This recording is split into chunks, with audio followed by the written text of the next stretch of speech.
Hello नमस्कार साथियों, स्वागत है आप सभी का आईएनए विथ मार्शल पर। आप हैं मेरे साथ। विषय कुछ इस प्रकार है कि ईडी ने एडटेक के भारत के सबसे बड़ी कंपनी के 3 स्थानों पर छापा मारा, जिसमें 2 ऑफिस हैं और एक घर है। अब ये कार्रवाई या फिर रेड कहा जाए, पहले ये जान लेते हैं कि रेड होती क्या है। जब कोई पुलिस या जांच एजेंसी जांच करने के लिए किसी भी कार्रवाई करने को पहुंचती है तो उसे रेड कहते हैं। मतलब कि 8 से 10 पुलिस वाले आपके घर में आ जाएं और उन्हें यह सूचना मिली है कि यहाँ कुछ गलत हो रहा है।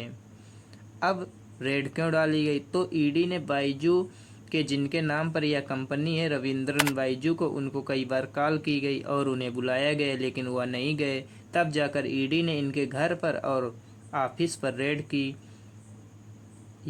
अब हम यह जानने का प्रयास करते हैं कि इस कंपनी में गड़बड़ कहाँ है या क्या कमी की गई। तो आइए हम जानते हैं। इससे पहले यदि आपको कुछ भी समझ आया हो तो वीडियो को राइट हैंड में कॉर्नर पर सब्सक्राइब बटन है, उसे प्रेस करें और ऑल पर क्लिक करें। तो आखिरकार हुआ क्या? ED raids Byju premises cities FEMA violation routine probe. फिर दूसरी खबर है, Byju offices raids by ED foreign investment worth रुपए 28,000 करोड़ अंडर स्कैनर। अब मामला क्या है तो कुछ जानते हैं। वे कंपनियां जिनकी वैल्यूएशन $1 बिलियन से ऊपर होती है वह यूनिकॉर्न कहलाती हैं। भारत की शिक्षा के क्षेत्र में यह सबसे पहली यूनिकॉर्न कंपनी है। 8,000 करोड़ की वैल्यूएशन जो कंपनी पार करती हैं उन्हें यूनिकॉर्न कहते हैं।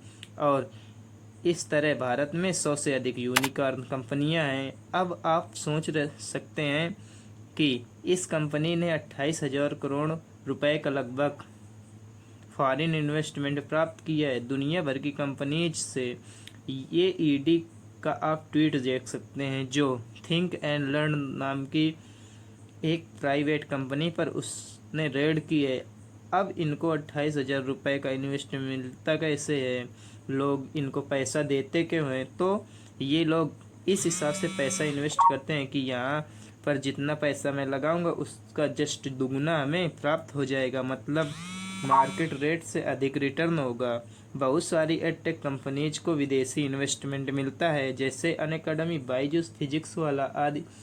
अब इन लोगों को जो विदेशी इन्वेस्ट मिलता है उससे ये लोग अपना बिजनेस ग्रो करते हैं।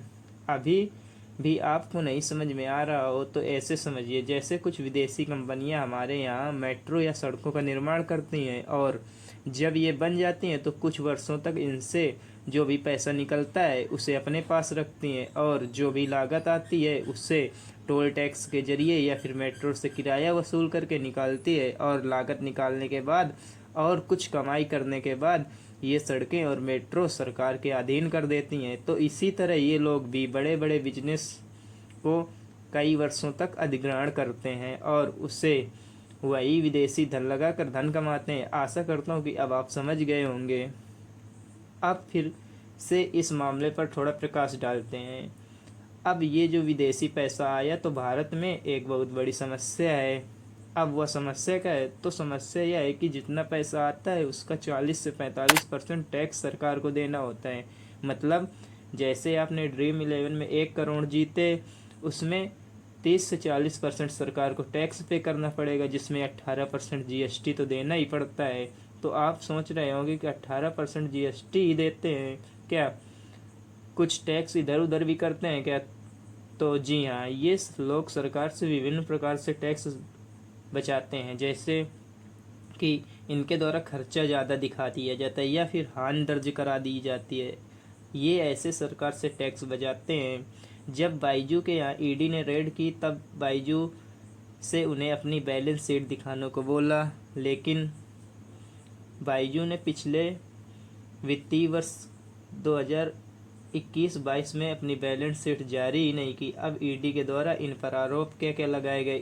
ईडी द्वारा यह कहा गया कि इनके द्वारा 9,754 करोड़ रुपए सीधे विदेशों में इन्वेस्ट किया है और इन्होंने इस पैसे से विदेशों में एडवर्टाइजमेंट और अपनी ब्रांचेस खोली हैं। अब जब उनसे पैसा आएगा तो भारत में जब विदेशों से पैसा घूम घाम के आता है तो उसे मनी लॉन्ड्रिंग कहते हैं। और ऐसा होने पर हमारे यहाँ की ईडी इन्फोर्समेंट डायरेक्टरी हरकत में आती है और फिर कंपनी को सम्मान देती है अपना पक्ष रखने के लिए, लेकिन जब कोई नहीं जाता तो फिर रेड करती है, और यह red FEMA foreign exchange management act के तहत की जाती है और इसमें कंपनी को प्रॉपर अपनी बैलेंस शीट दिखानी पड़ती है।